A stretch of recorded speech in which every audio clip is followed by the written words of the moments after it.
مستقبل کے بارے میں فکر مند رہتے ہیں تو اس وقت کی بھی فکر کریں جب لوگ آپ کی طرف انگلی اٹھا کے کہیں گے اس میت کو لے کے جانا ہے۔ برے کو برا کہتے رہنے میں وقت ضائع نہ کریں۔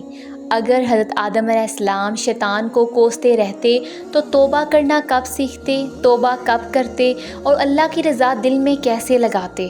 انگریزی اتنی پڑھ لی کہ انگریزوں کو پڑھا سکتے ہیں، اور قرآن اتنا نہیں پڑھا کہ باپ مر جائے تو بیٹا اس کا جنازہ پڑھا لے۔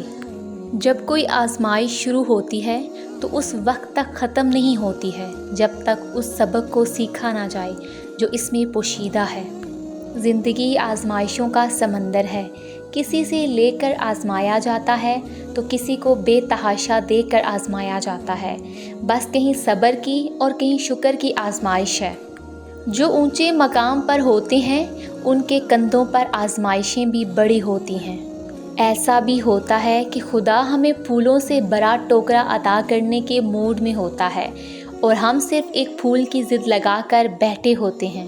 حضرت یوسف علیہ السلام جانتے تھے سارے دروازے بند ہیں، پھر بھی بند دروازے کی طرف دوڑ پڑے تھے اور خدا نے ایک ایک کر کے سارے دروازے کھول دیے۔ کبھی اگر لگے کہ تمہارے لیے بھی دروازے بند ہیں تو جان لو کہ تمہارا اور یوسف کا خدا ایک ہی ہے۔ شک جس دروازے سے اندر آتا ہے، محبت و اعتماد اسی دروازے سے باہر نکل جاتے ہیں۔ کسی نے ارطسو سے لمبی عمر کا گڑ پوچھا تھا۔ ارطسو نے جواب دیا، مایوس ہونا بند کر دو۔ پوچھنے والے نے پوچھا، کیوں؟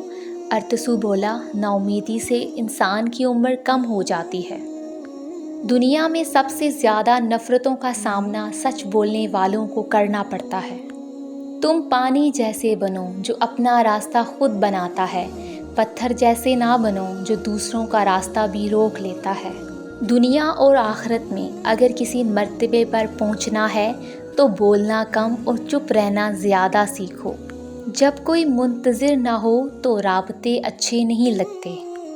دنیا کا پہلا وائرلیس فون رب نے بنایا تھا اور اس کا نام دعا ہے۔ کبھی بیٹری لائف میں ختم نہیں ہوتی، اس کے سگنلز کبھی کم نہیں ہوتے۔ جنگل ہو یا رات کا اندھیرا، کہیں سے بھی اور کسی بھی وقت آپ اسے استعمال کر سکتے ہیں۔